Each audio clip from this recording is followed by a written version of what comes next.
Mensahe sa paghigugmaay, pagpailob, pagtinabangayog, pagpakigambit, gikan ni Atty. Samay Norman Fuentes atol sa launching sa Pamaskong Handog 2024. Si Leoncio Medallo alang sa report.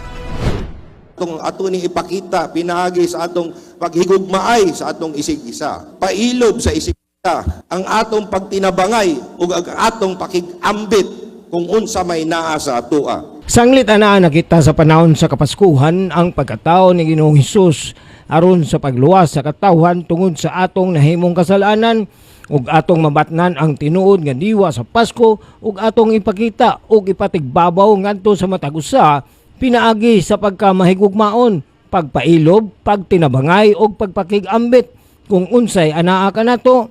O kini ginahimo na sa Team Asenso panahon pa ni kanhi Congressman Governor Henry Waminal o ginasunod ni kanhi City Mayor Congressman Ando Waminal o gipadayon ni Usami City Mayor Attorney Henry Indy Waminal Jr.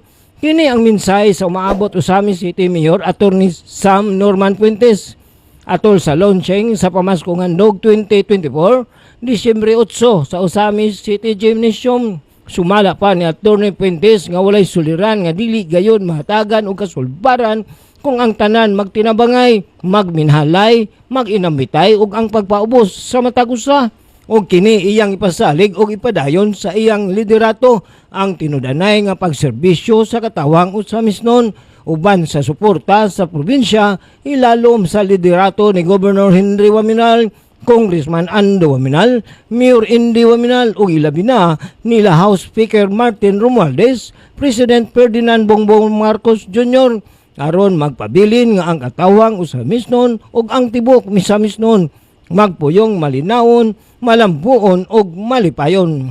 Akong ipasalig sa inyo nga atong ipadayon kung unsa may nasugdan na sa Team Asenso, mao na kana ang atong patakaran sugod karon taman o maabot.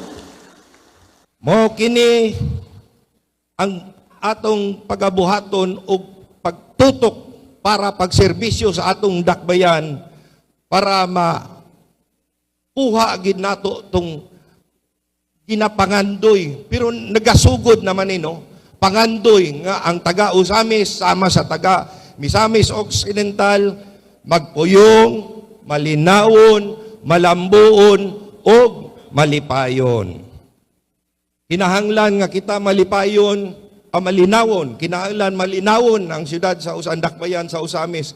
Kay mao kini makaingganyo sa atong mga kaugalingon nga mga negosyante diri nga mo pagawa sila sa ilang kapital para pagpadungag sa ilang mga negosyo. Mao po ni makapaingganyo sa mga investor nga mo dagsa sa ato ang Dakbayan. Ang launching sa Pamaskong Handog 2024, gitambungan nila Misamis Occidental Governor Henry Waminal, 2nd District Board Members, City Mayor Attorney Henry Indy Waminal Jr., mga sakop sa konseho nga gipanguluhan ni City Vice Mayor Simplicia Bibinire, mga barangay chairman ug ang 2,990 ka mga Asenso service providers sa Dakbayan sa Usamis.